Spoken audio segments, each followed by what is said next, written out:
Night Mother by Marsha Norman. Marsha Norman ஃபேமஸான American playwright, screen writer and நாவலிஸ்ட்டும் கூட. இந்த நைட் மதர் அப்படிங்கிற பிளேக்காக 1983 புலிட்சர் ப்ரைஸும் வின் பண்ணியிருக்காங்க. அண்ட் டோனி அவார்டுக்காக இந்த பிளே நைட் மதர் பிளே நாமினேட்டும் ஆயிருக்கு. இவங்களோட சில ஃபேமஸான பிளேஸ் பார்த்தோம் அப்படின்னா கெட்டிங் அவுட், சர்க்கஸ் வேலண்டைன், இது ரெண்டும் இவங்களுடைய ஃபேமஸான பிளேஸில் 2 பிளேஸ். தென் இந்த நைட் மதருடைய மேஜர் கேரக்டர்ஸ் பார்த்தோம் அப்படின்னா ரெண்டு கேரக்டர்ஸ் தான், ஜெஸி கோட்ஸ், தெல்மா கோட்ஸ். ஜெஸி கோட்ஸ் வந்து ஒரு டிவோர்ஸான ஒரு உமன், அண்ட் தெல்மா கோட்ஸ் வந்து ஜெஸியோடைய அம்மா. இது வந்து பெரிய ஸ்டோரிஸ், ரொம்ப சின்ன கதை தான். அதாவது ஜெஸி கோட்ஸ் வந்து அவங்க மேரேஜ் லைஃப் நல்லா அமையலை, அவங்க பையன் சரி கிடையாது, டைவர்ஸ் வாங்கிட்டாங்க. தென் அவங்களுக்கு ஒரு நோயும் இருக்குது. இதனால சூசைட் பண்ணணும் முடிவு எடுக்கிறாங்க. அம்மாட்ட சொல்கிறாங்க, அவங்க அம்மா வேணாங்கிறாங்க, கடைசியில் இறந்து போயிடுறாங்க. இவ்வளோ தான். இதுக்குள்ளே அவங்களுக்கு நடக்கிற இந்த கான்வர்சேஷன் தான் இந்த பிளேயோடைய சம்மரி. ஓகேவா? இப்போ இந்த பிளேயோடைய சம்மரி பார்த்துடலாம். ஆல்ரெடி சொன்ன மாதிரியே ஒரு நாள் சிங்கிள் ஈவினிங்கில் தான் இந்த பிளே நடக்குது. ஒரு நாள் ஈவினிங்கில் இந்த கதையோடைய செட்டப்பே வந்து இந்த லிவிங் ரூம் அண்ட் கிச்சன், இவ்வளோ தான். வேறு எங்கேயுமே பெருசாக காட்டவே மாட்டாங்க. இந்த ரெண்டுக்குள்ளேயே தான், கிச்சனில் போய் வேலை பார்க்குறது, லிவிங் ரூம் வந்து அவங்க அம்மா கூட பேசுகிறது, இவ்வளோ தான் காட்டுவாங்க. இப்போ ஜெஸி அண்ட் அவங்களுடைய எல்டர்லி மதர் தெல்மா 2 பேரும் லிவிங் ரூமில் போய் உட்காந்துருக்காங்க. ஜெஸி வந்து வீட்டில் எல்லா பொருளையும் அங்கங்கே நீட்டாக எடுத்து வச்சுட்டு எதை செய்யணும், எதை எப்போ பண்ணணும்னு சொல்லிட்டு ஒரு லிஸ்ட்லாம் ரெடி பண்ணிகிட்டு இருக்காங்க. இவ்வளோத்தையும் பண்ணிட்டு தெல்மா கிட்ட உட்காந்து அவங்க அம்மாட்ட உட்காந்து என்ன சொல்கிறாங்க அப்படின்னா, அம்மா நாளைக்கு காலையில் இதை செஞ்சிருமா, அப்புறம் நீ இதை செய்யணும், எல்லாம் சொல்லிகிட்டு இருக்காங்க. சொல்லும்போது வந்து ஒரு மாதிரி அன்யூஷுவலாக இருக்குது தெல்மாவுக்கு. அது மட்டும் இல்லாமல் தெல்மாவுக்கு இன்னொன்று என்னென்னா, அன்யூஷுவலான திங்ஸ்லாம் பிடிக்காது. அப்போது ஒரு நாளைக்கு இன்றைக்கி இப்படி இருக்குன்னா நாளைக்கு அது அதே மாதிரி இருந்தால் தான் அவங்களுக்கு அது செட் ஆகும். ஸோ நம்ம அம்மா வந்து நம்ம இறந்த பிறகு எல்லாமே கரெக்டாக பக்காவாக ஆர்டராக இருக்கணுமேனு சொல்லிட்டு எல்லாத்தையும் நீட்டாக ஆர்கனைஸ் பண்ணி வச்சுட்ருக்காங்க. ஆர்கனைஸ் பண்ணி வைக்கிறது மட்டும் இல்லாமல் நாளைக்கு இதை பண்ண நாளைக்கு விஷயம்னு சொல்லிட்டு அதுக்கான பிளானெல்லாம் அவங்க அம்மாட்ட சொல்லிகிட்டு இருக்காங்க. அவங்க அம்மாவுக்கு அந்த அன்யூஷுவலிட்டி பிடிக்காது அப்படிங்கிறக்காக. பட் இப்போ வந்து இவங்க இந்த மாதிரி லிஸ்ட் போட்டு இதெல்லாம் பண்ணலாம்னு சொல்கிறது வந்து தெல்மாவுக்கு ஒரு மாதிரி டிஃப்ரெண்ட்டாக இருக்குது. என்னன்னு சொல்லி கேட்குறாங்க.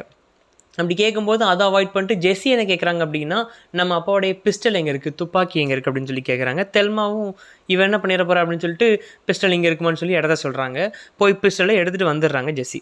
அந்த பிஸ்டலை எடுத்த பிறகு தெல்மா கேட்குறாங்க, என்ன நீ வித்தியாசமாக இருக்குது, எல்லாம் பண்ணி வைக்கிற, ஏற்பாடு பண்ணி வைக்கிற, எதுக்கு, என்ன பண்ண போகிற, எதுக்கு பிஸ்டல்லாம் கேட்குறேன்னு சொல்லி அவங்க அம்மா கேட்குறாங்க. அதுக்கு ஜெஸி என்ன சொல்கிறாங்க அப்படின்னா, நான் வந்து சூசைட் கமிட் பண்ண போகிறேன் அம்மா அப்படின்னு சொல்லி சொல்கிறாங்க. தெல்மா கேட்டோன்னே ரொம்ப ஷாக் ஆகிடுச்சு.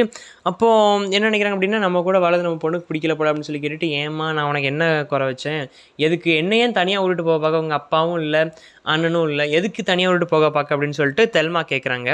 அதுக்கு ஜெஸி என்ன சொல்ல அப்படின்னா, எனக்கு வாழவே ரொம்ப போர் ஆகிடுச்சு, லைஃபே வெறுத்து போன மாதிரி இருக்குது அப்படின்னு சொல்லிட்டு அவங்க 2 பேரும் பேசிகிட்டு இருக்காங்க. பேசும்போது வந்து மற்ற டாபிக்ஸை பேசி தெல்மாவை வந்து ஜெஸி டைவர்ட் பண்ண ட்ரை பண்ணுறாங்க. பட் தெல்மா டைவர்ட் ஆகிற மாதிரி இல்லை. அப்போது ஜெஸ்ஸியோடைய லைஃப் பற்றி 2 பேரும் பேசுகிறாங்க. பேசும்போது என்ன தெரியுது அப்படின்னா, ஜெஸ்ஸிக்கு டைவர்ஸ் ஆகிடுச்சு. ஏன்னா வந்து இவங்களுக்கு எபிலெப்சி இருக்குது. எபிலெப்சி இருக்கிறதுனால அந்த உடல் வாதை வந்து ரொம்ப ஓவராக இருக்குது. மனதளவுலையும் உடலையும் ரொம்ப நொந்து போயிடுறாங்க அந்த எபிலெப்சியால். ஸோ அந்த எபிலெப்சி இருக்கிறனால வந்து சில பீப்புள் வந்து இவங்ககிட்ட எபிலெப்சி இருக்குன்னு சொல்லி கருணை காட்டுறதோ, இல்லை எபிலெப்சி இருக்குன்னு சொல்லிட்டு ஒரு மாதிரி வித்தியாசமாக பார்க்குறது வந்து ஜெஸிக்கு சுத்தமாக பிடிக்காது. ஸோ ஸ்மோக் பண்ண ஆரம்பிச்சிருக்காங்க. ஸ்மோக்கிங் ஹேபிட் ஓவராக இருந்து இவங்க ஹஸ்பண்டுக்கும் இவங்களுக்கும் ஸ்மோக்கிங் ஹேபிட் இருக்கிறனாலே சண்டை வந்து பிரச்சனை ஆகிடுச்சு. ஸோ டைவர்ஸ் பண்ணிட்டாரு. இவங்க வளர்த்த பையனும் கிரிமினல் ஆகிட்டான். ஹஸ்பண்ட் பேர் செசில் அண்ட் பையன் பேர் வந்து ரிக்கி.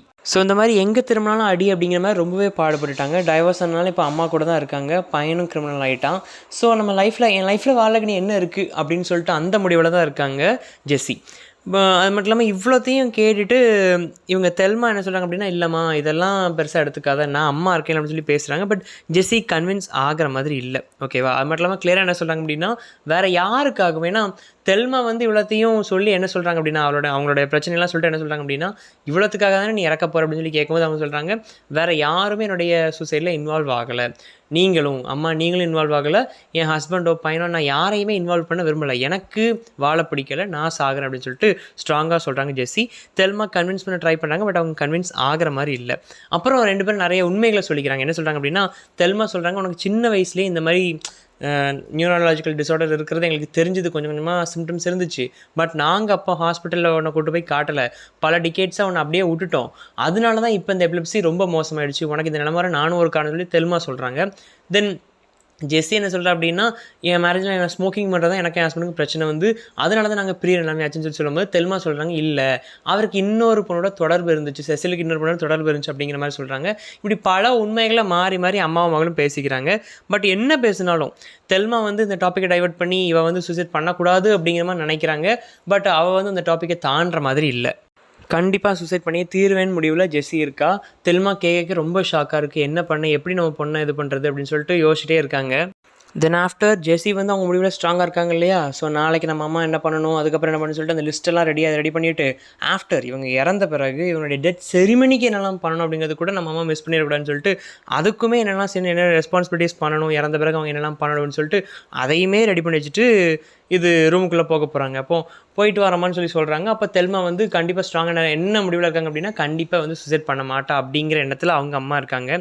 பட் ஜெஸ்ஸி என்ன சொல்கிறாங்க அப்படின்னா நான் கண்டிப்பாக சூசைட் பண்ண தான் செய்வேம்மா, நீங்கள் எதுவும் தப்பாக எடுத்துக்காதீங்க அப்படின்னு சொல்லிட்டு இவங்களுக்குள்ள மறுபடியும் வாக்குவாதம் வரும்போது தெல்மா சொல்லிடுறாங்க எனக்கு ஒன்றும் பொண்ணாவே நான் எடுத்துக்கிட மாட்டேன் அப்படி இப்படின்னு ரொம்ப சொல்லி பார்க்காங்க. பட் ஜெஸ்ஸி கேட்குற மாதிரி இல்லை. சொல்லிவிட்டு நைட் மதர் குட் நைட் அப்படிங்கிறத நைட் மதர்னு சொல்லிட்டு அந்த ரூமுக்குள்ளே போகிறாங்க. போய் கதவை லாக் பண்ணிடுறாங்க. இவங்க அம்மா போய் தட்டுறாங்க, எவ்வளவோ கதவை தட்டுறாங்க, தென் திட்டுறாங்க, கேட்கவே இல்லை. கன் ஷாட் சவுண்ட் கேட்குது. கேட்ட உடனே அவங்களுக்கு புரிஞ்சு போகுது இறந்துட்டா அப்படின்ட்டு. அப்படியே கொஞ்ச நேரம் அமைதியாக இருக்காங்க. அவங்களால கொஞ்ச நேரத்துக்கு ஏற்றுக்க முடியல. அப்புறம் சரி ஓகே அப்படின்னு சொல்லிட்டு போய் அவங்க எழுதி வச்சு என்னென்னலாம் செய்ய சொல்லியிருக்காங்களோ, என்னென்னலாம் எப்போ செய்யணும்னு சொல்லியிருக்காங்களோ அதெல்லாம் கிளியராக பார்த்து வேலையை செய்ய ஆரம்பிக்கிறாங்க தெல்மா.